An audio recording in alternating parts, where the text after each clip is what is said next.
Yo, what's going on, everybody? It's your boy Northside Plow with Pop.1 Podcast, coming to you guys and talking about our newest sponsors, Dueling Guard. Yes, Dueling Guard, your one-stop shop for all your TCG accessories. They got the deck boxes, the play mats, the binders, and soon to come, card sleeves. Yes, they're doing it all, and I'm going to tell you guys right now, the quality of this stuff is out of this world. I really advise you guys to go check them out, and if you want to pick something up for your friends for the holidays, at checkout, make sure you use code POP1 for your 5% discount.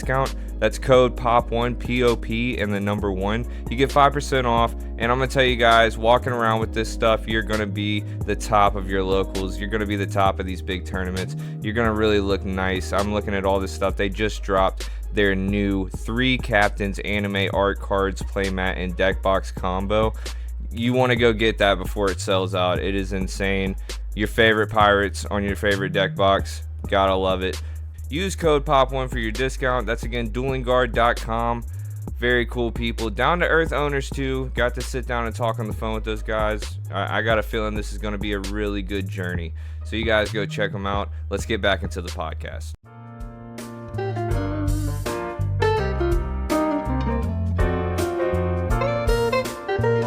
What's up, everybody? It's Danny back with the Pop.1 podcast. I've been gone for a hot minute, but it's good to be back in the seat with Alex Felito in the other seat. He's been killing it with the deck profiles, the podcasts that have been coming out. We had Trey Porter on, Jay Watkins, and Will Caden, and I think we're also going to have another podcast coming out soon. But before we get into this podcast, make sure you guys check out Dueling Guard. We have a link down below. Use Pop1 for 5% off. They've got some gorgeous deck boxes, some gorgeous deck binders. It's just all around good stuff. So go ahead and check that link out down below and just browse around, maybe find something you like. And while you're down there, make sure you like, comment, and subscribe. So let's just get on into it. Alex, what has been going on, man? I've been gone for about 2 weeks now. Took a nice little trip to Oklahoma. I come back and you've pumped out these phenomenally produced podcasts. They've been doing solid. You got some names on there like we just talked about. Starting off with Trey, then you went to Jay and Will, and it's just been great. How's been your experience with that, man? This has been one of the craziest, coolest times of my life. We just slid into a couple DMs. I hate to be weird about it like that. We were like, "Hey, would you want to do an interview?" And it's really cool hearing all these different stories. We got some other guests coming on. We got some big names coming on. I don't want to give away anything just yet, but I promise you, if you look out, you'll see them soon. But it's just really cool to just sit there and talk about these players' journeys, or shop owners, or team owners. And just hearing what they went through, how they went through it. And a lot of this is really sage advice that people who are interested in similar things, where they want to be a good player, shop owner, team owner, to just listen to these incredible minds that this game has to offer and really see what the recipe for success is. It's just really cool. Yeah, it's been good. I've actually watched I watched all of one, and then I watched half of the J one. I still have to pick up on that, and I actually have the Caden one going, and I picked up on it, but I'm gonna re-listen to it in depth when I'm doing a run. So, but I'm glad that that's been going on. I know you as like a public speaker, when you and I first started to get to know each other, you weren't really good at like talking to people that you didn't know well. So I'm glad that like this is helping you get out of your shell, and just listening to them, you can tell that you're coming out more and more. Just from the first deck profiles we did with you on the channel to where you're at now, bro, it's an astronomical improvement. You're doing solid. Like, it's crazy to see how far you've come as a person in the last just year since I've known you, man. It's been crazy cool. Well, other than the podcast, what's been going on with you in the last week, man? In the last week, it's weird, right? The Yu-Gi-Oh season is kind of like, not only is the year ending, but it feels like the Yu-Gi-Oh season is kind of ended with the end of the new year. All the travel's done for the year. I'm kind of taking, I don't want to say a break, because I'm still going to locals and still playing.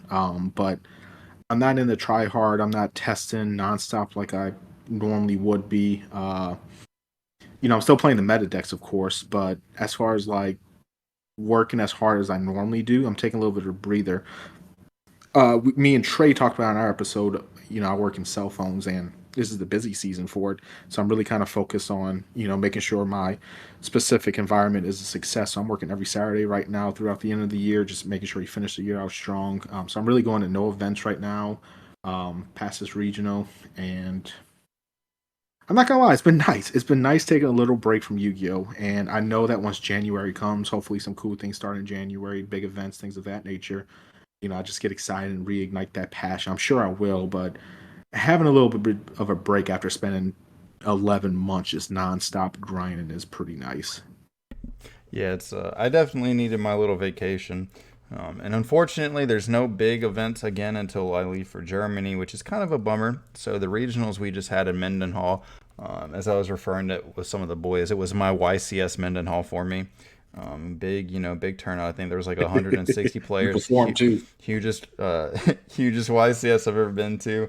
But I didn't take it too seriously with the deck I took. We'll talk about that in just a second. But unfortunately, there's no other big YCSs coming out anytime soon, which is kind of a bummer. I wanted to go to at least one more, fingers crossed a YCS Atlanta happens before like March, April timeframe. It would be fantastic. But no hopes on that. So unfortunately, I'm relegated to just helping the team make the best calls that they can possibly make for their decks that they have. And I'm keeping up with the meta. I'm pretty good about having what's in the meta registered going on. But building up to the regionals, we did a lot of testing, which is crazy because it is just a regionals. It's essentially our hometown regionals, Mendenhall. It's only 2 hours away from where we're at. It wasn't. We did a lot of testing for that. It was kind of crazy, honestly. We were testing until like 1 or 2 o'clock in the morning sometimes, just trying to grind out what we were gonna play. It was crazy. Alex, how many hours do you think you put in for the 2 weeks leading up to the regionals to get prepared for it? Genuinely 6 days a week, about 4 to 5 hours. That was easily the most testing I've ever done in my life for an event, which is crazy because I've gone to YCSs and things of that nature. I think the biggest difference is, like you said, it's local, so we can spend 2 hours at just driving. So even testing the night before versus like YCS, we have to spend 2 days traveling. I was really able to get that extra like incremental testing, I guess you could say, and testing 4 to 5 hours every night with everyone was just huge. One thing that I loved for our team, a lot of listeners may be familiar with a lot of the players on the team, but one of the players, Michael Murphy, we say his name a lot. He's kind of the math guy. His way of testing has always been just watching people play, seeing what they do, seeing what the deck does, and he just commits it to memory. Well, he decided he's finally ready to start playing more meta decks versus his cyber strategy. So me and him have actually become more, I guess you could say, testing partners than what we've ever been in the past. And I genuinely believe being able to test with a mind like that, physically playing, because that's how I like to test, helped me improve for this regional drastically. Yeah, it's as the joke has been going, if Michael had 5 cents for everybody who's told him to pick up a meta deck, he'd be a multimillionaire by now. Yeah, even people who don't even know him super well will come up and they'll be like, why are you still playing Cybers? If you just played a meta deck, you'd be better off. Well, he finally played a meta deck. He went to the regionals and he did terrible, absolutely terrible. I've been roasting him about it ever since. His hands were, and I will say they were uniquely bad. I can't fault him for that, but it was hilarious for all of us to tell him to pick up a meta deck. He picks up the meta deck. He went there playing race, good old rescue ace, and then gets slapped around like a stepchild. Oh, the amount of fun we had shit talking him was just great. And as Alex said, he put in a lot of testing. I put in a lot of testing too. I put in a ton of testing with Brandon Chimera. Alex, I've been on that Brandon Chimera for what, a few months, like a month or two now since the OTS championship, I think, right? Yeah, and I'm super disappointed you didn't take that to the regional. So if you guys didn't know, the deck profiles are in or not in the video description, but they'll be on the channel. Alex took Unchained. He got top 16, so he got his Nats invite, so he can kind of rest easy. We knew he was going to do it. It was just that this was a regionals that was a hometown, so it kind of matters a little more for us, just for our own sake. And then I took Runic Stun. I did great. I got fourth place. I went 6-1-1. It was solid. Yeah. I also have won like 3 locals in a row with it. The deck is insane if you have a brain cell, because half the time you don't even have to have a brain cell. You just flip up 2 floodgates and you look at your opponent and you give them a thumbs up. And then I will say probably about 33% of the time you do have to have 2 brain cells. Otherwise, you're just going to get cracked open like an egg. That's why there's so many people that fail with the deck. But I was on Guardian Chimera until like the day or two before, and then I still had my list for Guardian Chimera out. But our buddy Jacob Richardson, he actually rode with me, as well as Grim did, and I'll talk about that in a minute. Good Lord, riding with Grim. Um, he needed some cards. He needed Pot of Prosperities. He needed some extra deck cards, and I was like, well, this just seals exactly what I'm going to play, which is a little unfortunate because I just picked up some ulti-branded fusions. I was super excited to kind of flex with them, and yeah, we ended up on Runic Stun. It was a good time. It's kind of my primary deck right now just because there's nothing else going on until I get Labyrinth built, which will be my fourth or fifth time building Labyrinth. You guys can check out all those deck profiles on the channel, where at the end of them, I'll say at the end, hey, I'm selling this deck next and I'm not picking it back up. Well, as it turns out, I keep picking it back up. But the regionals, I thought, Alex, was a ton of fun. Just like being with friends. I didn't even care how I did. I mean, getting the mat was cool. Getting the deck box was cool. Getting my top, like another top, was cool. But like honestly, that was some of the most fun I've had with everybody around there. What did you think about like just the overall atmosphere and hanging out with everybody was? It's crazy just how fun regionals are, especially when it's a hometown like we had. Whenever whenever you go to a regional and you're going there with the mindset of winning, it's kind of hard to separate the winning mindset from the having fun aspect. But if you can combine the two, you're going to have the best experience of your life. Just seeing so many people, we had what, 133? I think it was something like that. It was like between 130 and 150, I believe. And what's fun is we know probably 100 of those people. And it's just a giant social event being able to walk around. Hey, how's it going? What's up? What's up? And people, we say this all the time, but being in this game, you get to meet people and hang around people that you never associate with outside of knowing them from this game in particular. And you get to meet them. They're just some of the coolest people on the face of this planet. And it's just, if you're extroverted or introverted, whatever the case may be, it doesn't matter. Everyone needs social aspects in their life. And this game allowing everyone of all walks of life to be able to come together, have a common interest, and kind of like have a giant lunch table in high school where all the cool kids are. Well, you're part of the cool kids crowd now, and we all just love this game. And it's just so fun. There's nothing like it. That's actually one of my favorite things about Yu-Gi-Oh. As you know, like I'm military, and it is rough sometimes when you get stationed at a new place, being able to make friends.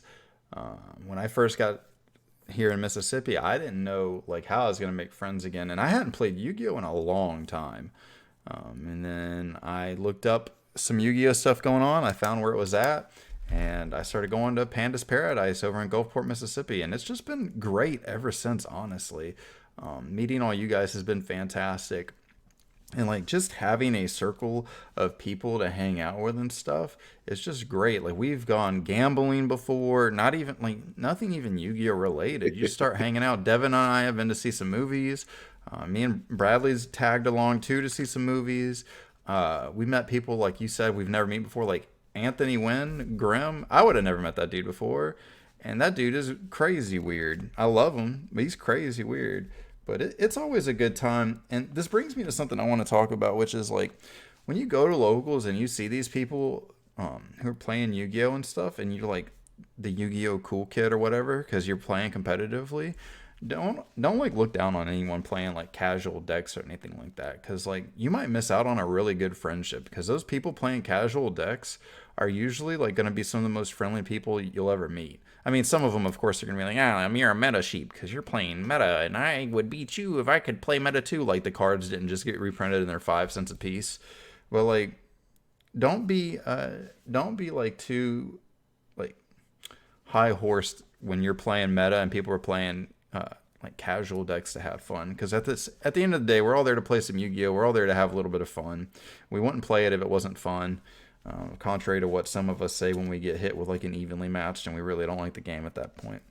But it's always fun, and if you've never been to a regionals that's like your hometown regionals, Oh my God, is it just a world difference? Like Alex is just saying, we knew like 100 people there. Like people will know you who you didn't see but a year ago, and they'll remember you. And it's really cool to see that, and it's really cool to be there for that, and to catch back up, see what's going on in their Yu-Gi-Oh career, see what's going on in their life. Just catch up with people you like you was saying you would never ever talk to in real life. That's actually card games is how I have like pretty much all of my hobbies, excluding playing like World of Warcraft.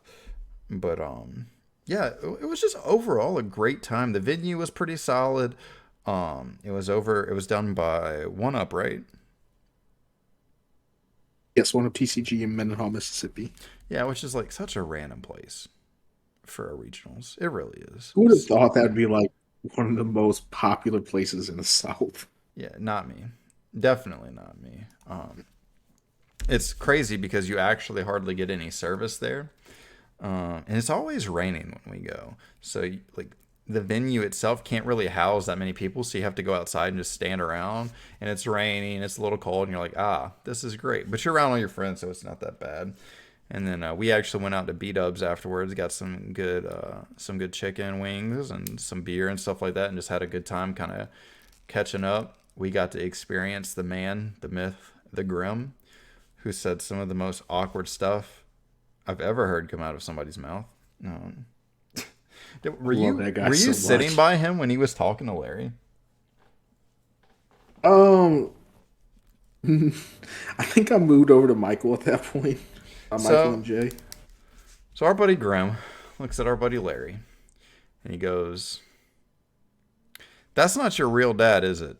And points at his stepdad. And we're like, "Oh, brother, we need we need to learn you some things." The whole ride back was hilarious, though. Me and Jacob were laughing our asses off. It was. Who did you ride with, by the way? Did you drive yourself? I drove by myself because the thing is, where I live in Slidell, Louisiana, and Jay and all them, they're in Gulfport. It's 2 hours or 2.5 hours, whatever the case may be, from my house to Mendenhall, and it's the exact same from Gulfport to Mendenhall. So I'm essentially adding an extra hour to my trip by riding with someone else up there, and it just wasn't worth it to me. Hey, I definitely don't blame you. Like I wouldn't do that. Like I love riding with people. Well, I love driving. I hate riding with people.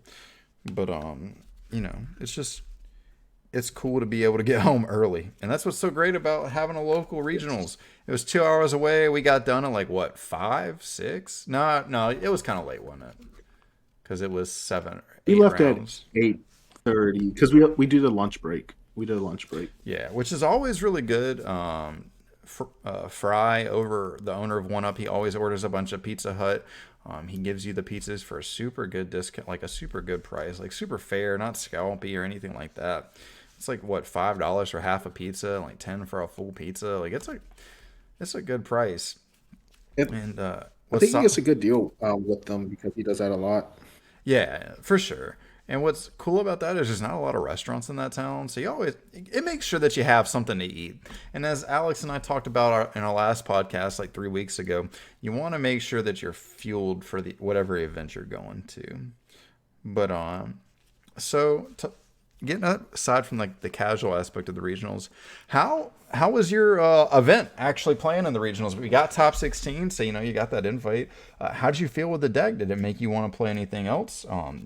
Did it like make you have any revelations about like what you might change? Did you overall enjoy the day? Like how was it? So Unchained is very much mid-range combo, which is just my type of style of deck. Um, no complaints. I love the deck. I have fun with the deck. The deck's not boring. The deck's turn one combo is pretty linear. But its turn two combo and like the OTK capacity for your opponent, it's very convoluted, which I enjoy. It's not super simple brain celled. I did pick up Rescue Ace shortly after that, and honestly, like I have the basic combos down, but I feel like I'm struggling with that deck a little more than Unchained. It's probably because I haven't put as many reps into this deck as Unchained. Like I literally built it the other day and took it to locals, and I was like, man, I'm not doing too hot. Yeah, it's I don't personally like race. I think like there's. Really? I don't think there's. I think there. And which is crazy, right? Because who was telling the whole team that race is going to be insane? It was me. Like, Me, yeah, me too. but I just don't like the deck. To be honest with you, I feel like sometimes um, just one hand trap cracks it. I feel like sometimes one board like that deck just almost folds to a good evenly matched. Um, I mean, of course, you can SP Little Yes, Knight the yes, it does. Turbulence away, and like there, you still have some play, or the SP Knight the Hydrant away. Sorry, and you still have some things you can do. But like, I don't know. I think that deck is really, really good right now because of SP Little Knight. So I think, of course, the deck is solid. It has tops. I'm not coping when I say that I think it's bad. I just think the deck is mid, and SP Little Knight makes it great. Same thing that I've told you about in regards to Unchained. I think that deck is good, but I think Wave King Caesar makes it great. Um, Can we also say that SP Little Knight makes that deck great as well? I 100% agree. 100% agree. And, I was talking to one of my buddies the other day, and it's the amount of non engine you can play kind of makes or breaks a deck. But maybe, Hmm.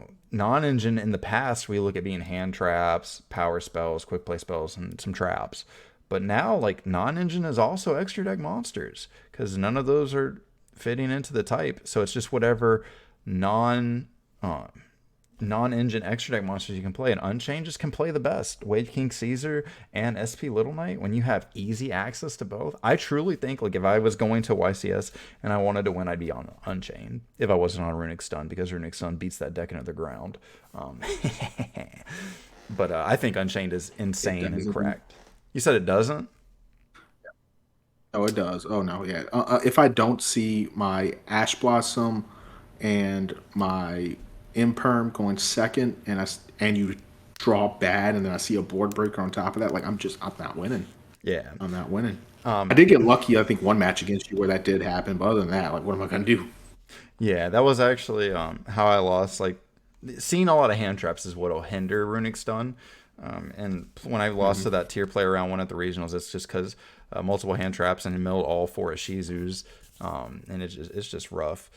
But what a lot of people don't understand about Runic Stun is they just don't know what to hit and what not to hit. But anyways, I think Unchained is insane. I'm glad you're on it. I'm glad you've come. I would say you're pretty close to perfecting it. I think sometimes you make misplays. Now, granted, I haven't seen you test in 2 weeks, so grain of salt and all. But yeah, it was a good time, and I'm glad. I'm glad that you ended up doing so well, and I'm glad that that's probably the deck you're going to continue to play because honestly, I think it should be. I think, like you What said, it. about what Hmm? about you though? I want to hear how many people were pissed at you for Oh, playing that deck at the bro, every regional. Let's single talk one of about them. that. Every single one of them. The only reason that my round one opponent wasn't super mad is because we're both military, and so we were kind of joking beforehand. And he beat me, so you can't be too mad when you beat me.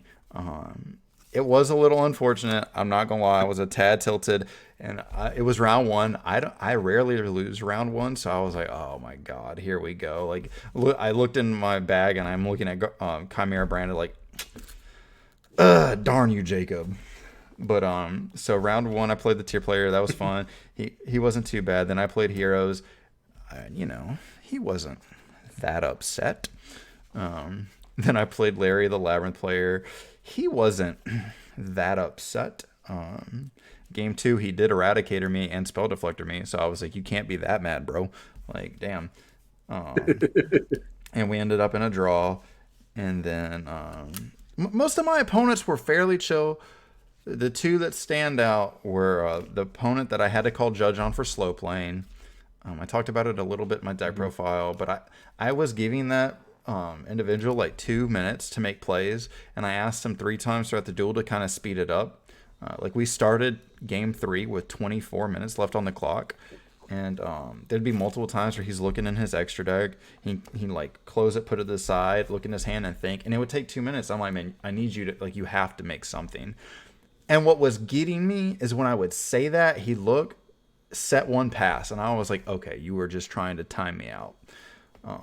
So he was not very happy. We had the judge called. We only got a 1 minute extension. All I needed him to say, though, was end phase. He had one card left in deck. I had a tip in hand, no cards in hand. One flipped up monster with goes in match, TC Boo. And, like, the game was over. But he was trying to sneak that win. I'm not going to let anybody. So he was pretty upset, which is fair, to be honest. The other person who was a little upset was Jay Watkins. I beat him. I felt a little bad about it. To be fair, Chase, if you're listening, I cannot believe you did not warn your friend that I was on bullshit the deck. So I'm gonna say it's your fault. To be honest with you, I'm gonna say it's your fault. The deck does not make friends. I said it in the deck profile for Inspire and Pop.1. The deck does not make you any friends. And yeah, good thing I had friends before, because I wouldn't have had friends after. And going up to the team every time and like smiling as I like give them the thumbs up that I've won, and them shaking their head at me like, "Oh man, you piece of garbage." Like I was like, yes, I am. And I would always tell my opponents as soon as I revealed I'm on Runic Sun, like, "I'm so sorry, man. I really and truly understand that I'm a piece of shit," and just continue to win. It was great. What felt good though was like when I was able. So sometimes you can just outskill your opponent by flipping up skill drain, but like I was saying earlier, it does feel good when you win because you made the small interactions that like they probably weren't thinking about, and that feels good. But you can't tell anybody that because they don't see that. So the deck is really good at making enemies, making you feel good, and then making your friends laugh, as long as you don't play into your friends. So it was just a good time. I'm glad I avoided you all day. Yeah, I'm glad you did too, because you would have not been happy. It was yeah, that would have ended badly, I'm sure. Yeah, I loved it though. Although I didn't get to play any Rescue Ace. There was no Rescue Ace in our top cut, and I was so excited to play Rescue Ace because for those of you that don't know, if you play against Rescue Ace with Runic Stun and you don't win, either you bricked hard or you're a Bagoomba, because the deck almost auto wins. Or unless they have a bajillion hand traps. That has happened to me. In that case, get screwed. I will go ahead and leak the goo for anybody who wants to beat Runic Stun, which is if you have an Omni Negate, you should be Omni Negating Time Tearing Morganite, because if you don't, you're a Bagoomba. Time Tearing Morganite is single-handedly how I win I have never lost a game Time Tearing has resolved. It is that broken of a card. So, just for you little girly pops out there who want to know how to beat me. but let's talk about how we didn't see any Rescue Ace in top 8. Was there even any in top 16? I surely know Michael wasn't in the top cut, so that one wasn't there. I'm not sure. We didn't get a top 16 breakdown. I wouldn't be surprised if there was one that made the top 16 cut. It just everyone was prepared for it. The YCS at Rescue Ace 1, I think people still didn't fully understand how the Diabellstar engine worked and all that good jazz. And now that people kind of understand, like, hey, yeah, you get to set 4, make a Barone, SP Little Knight with a Hydrant. That's insane, don't get me wrong. But if you're a good player, you know what all those cards do, you know how to interact with all that. That's no different than trying to play around a Barone and, a card that pops in your opponent's field. It's the same thing, really. Yeah, it really is. And that's why I think Unchained has seen such a big resurgence again. Is because it plays around like a little better off linearly than things like Rescue Ace does. In my opinion, I think it also just has more gas. I think you can do more.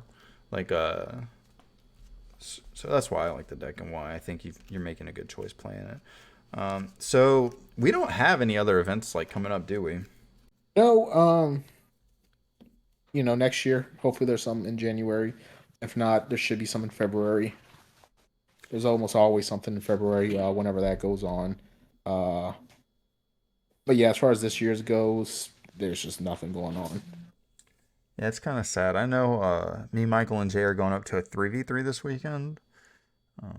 They got you to go with that? Good. Yeah, but I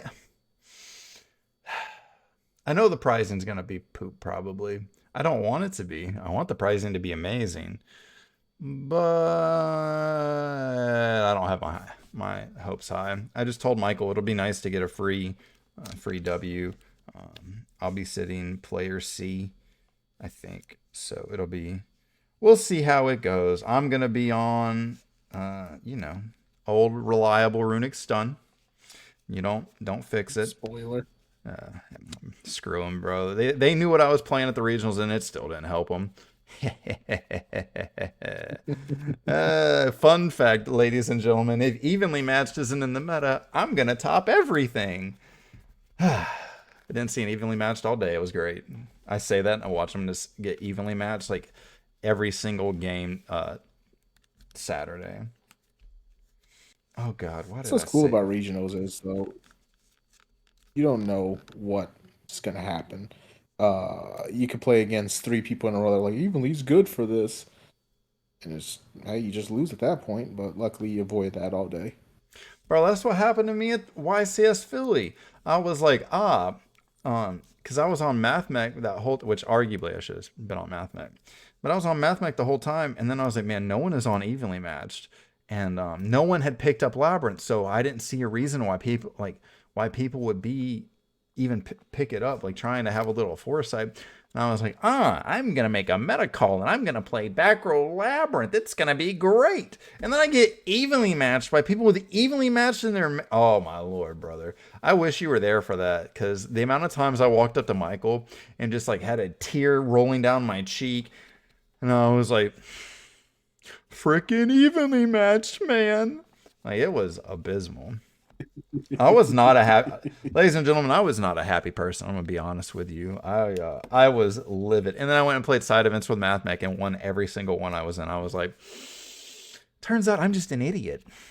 So, and then they banned MathMech. So That's how I was for that one. That's how I was for that one YCS with Cashier where I did a completely different build, going from the Jessica build to doing more of a Trevor build, and God, I regret it. Then I go to the regional, I'm like X1 going to the final round, and I just lose to MathNet because that's my worst matchup. yeah. I honestly, if I had played MathMech at Philly, I fully believe I would have day 2'd, because it's just I was like, I love that deck. I mean, I had already had a regionals top with it. I had like Michael and me had theoried on it. I was fucking good, and then you know, I made a bonehead decision to get off of it. It was great.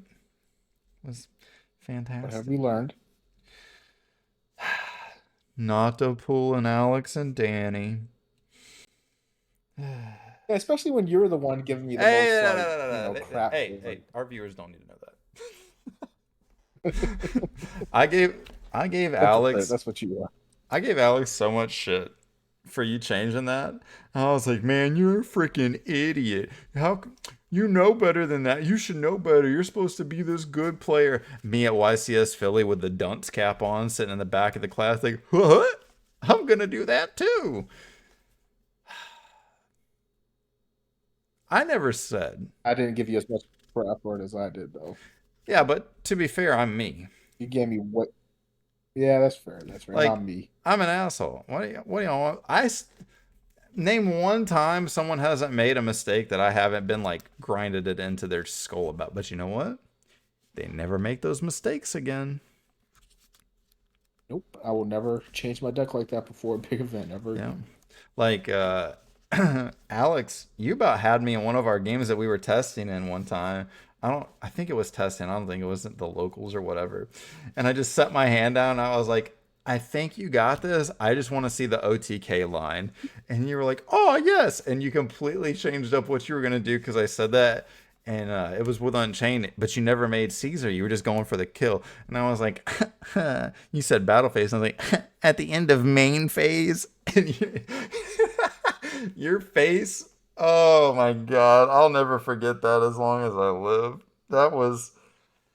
Oh, that was. Oh, that was glorious. I wish.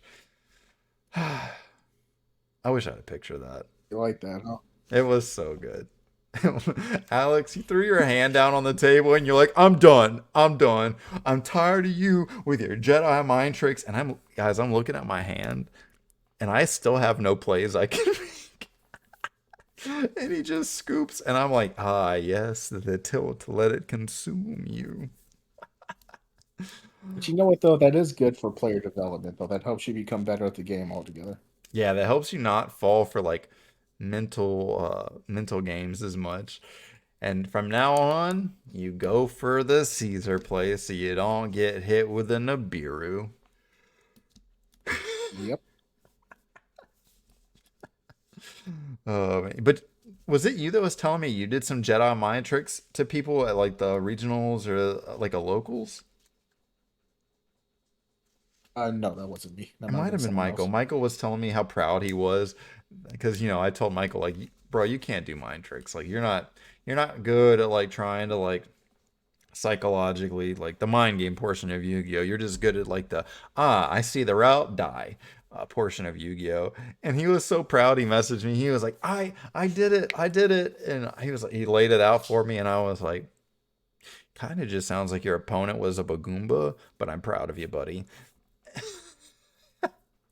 But I've done that same thing to you and I've done it to Devin. Oh, but Devin gets so much more tilted when I do it to him. Like we were playing when I was playing Chimera Branded, and I used Branded Fusion, and he's thinking, and I was like, "Come on, man, you know what Branded Fusion does." And he was like, "Yeah, yeah, yeah." So he doesn't ash it, and I make Dragoons, and he's looking at his ash, and I'm like, "Sucker," because I was also like, "Come Funny on." enough, you just learned what brand diffusion does. Hey, yeah, yeah, yeah, yeah, yeah, yeah. So what this man does, he's like, "Yeah, I got the brand of fusion, but I drew the brick, so I got nothing else I could do." I'm like, "Idiot! You can use your hand as well."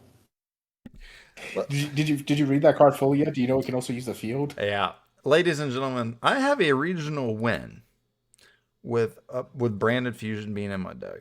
I've played Branded. Good for you. I've played all these other things, and I had no idea, none whatsoever, that Branded Fusion can use material from your hand, field, or deck.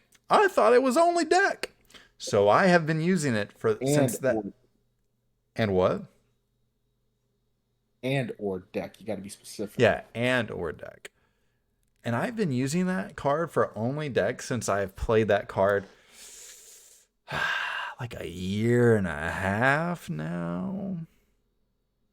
Guys, I'm trash at this game. I just fumble my way through. I flip skill drain, I go burr. You guys know how it is. It's yeah, I guess I'm trash at this game. Thanks for reminding me of that, Alex. I'm gonna go cry in my bed tonight. You're welcome. You deserve to be humbled. I tell y'all all the time I'm trash at this game.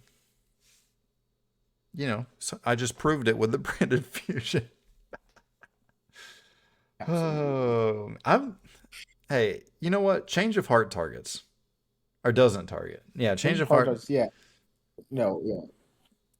Me and Danny are playing at a 3v3, and me and him are the ones playing against each other. And he has Sprite Elf on the field targeting like some crucial card. Um, and I go change of heart target Elf, and I forget what he does, but he's like, "Well, I guess I don't have a choice." And then he uses like the effect that the Elf targets. I was like, "Okay, say less." No, I think it was something else.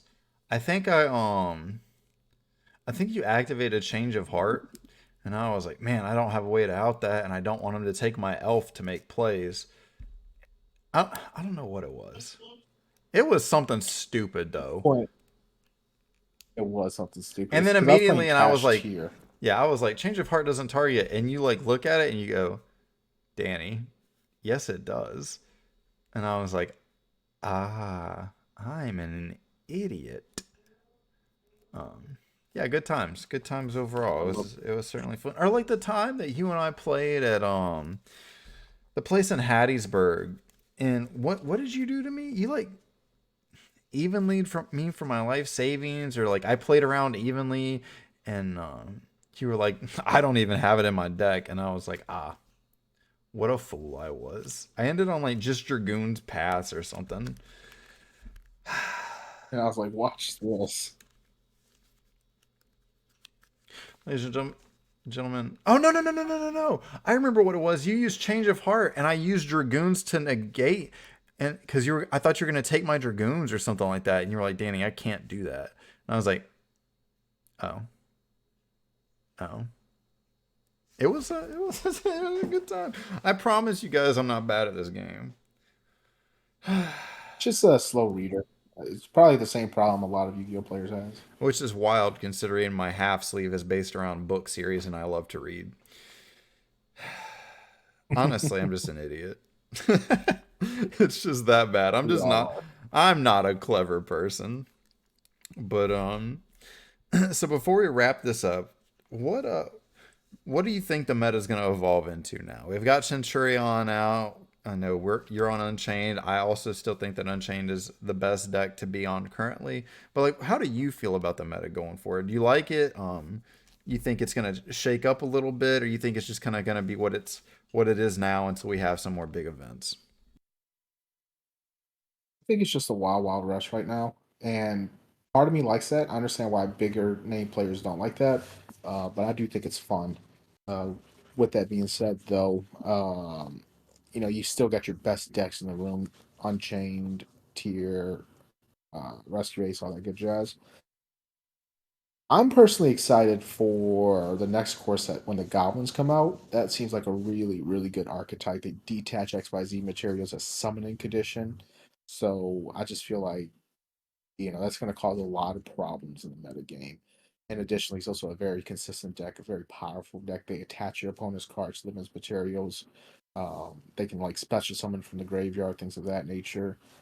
I'm super excited for that deck, but really, until we get a ban list, it's just a wild, wild west, and I don't see anything besides a ban list changing it. I agree. I think the only thing that's going to really shake things up is a ban list, and I think we're due for one February time frame, which will be nice. If they release some bigger events coming out, and that's in time for it to shake up. But I think now we're just stuck in this format for now. Like Alex said, until the next core set comes out with the goblins. I do like the goblins. I also think their card art is sick. Like it is so cool Mhm. looking. But yeah, there's not. God, it's sad that there's not a lot of more big events going on. We're in the down season right now, like Alex started off the podcast talking about. So it's just kind of a sitting where you're at game, play some locals, go to some regionals, have a little bit of fun with the meta. Maybe try some decks you haven't tried out before. Pick up that pet deck, experiments with that pet deck, the pet deck, and just have fun with Yu-Gi-Oh again. Like Alex said, he's been grinding so hard. It's nice to take a breather. He's not. I don't. Alex, you're not on a pet deck right now, are you? Um, I mean, that deck's a weird term to me. I picked up Flaunderies to turn my brain off at some locals. So I guess Flaunderies. That's an interesting pet deck, but I mean, my pet deck is Labyrinth, so here we are in life. But go back to locals, relearn why you love the game, have fun with it, and just get in there and get some good games in while the season is kind of just relaxing right now. I think we have like a international YCS coming up soon. That'll be cool to see. I don't think any of us are planning on going to it, but it's gonna be cool stuff to see if the meta evolves in and of itself. Since we're not having anything crazy released, the Centurions are about as best as it's gonna get, and I know that that deck is decent. I think saw we have a buddy, a friend of the team's named Owen. He just got first place at a case tournament, I believe, or an FTS championship with it, and it looks cool. It looks like something that I would maybe play in terms of there's a lot of hand traps and I love hand traps. But yeah, Alex, you have anything else before we end this podcast, man? Go back to locals. Go back to locals. Have fun. Meet friends. Don't let the toxic people get you off this game because they are few and far between. And just come back to Yu-Gi-Oh! Or just play Yu-Gi-Oh! Have fun with it. Everyone have different reasons as to why they love this game. Some of us, like you and me, just love the competitive nature of it. Some people just want to go to a locals OTS every single week.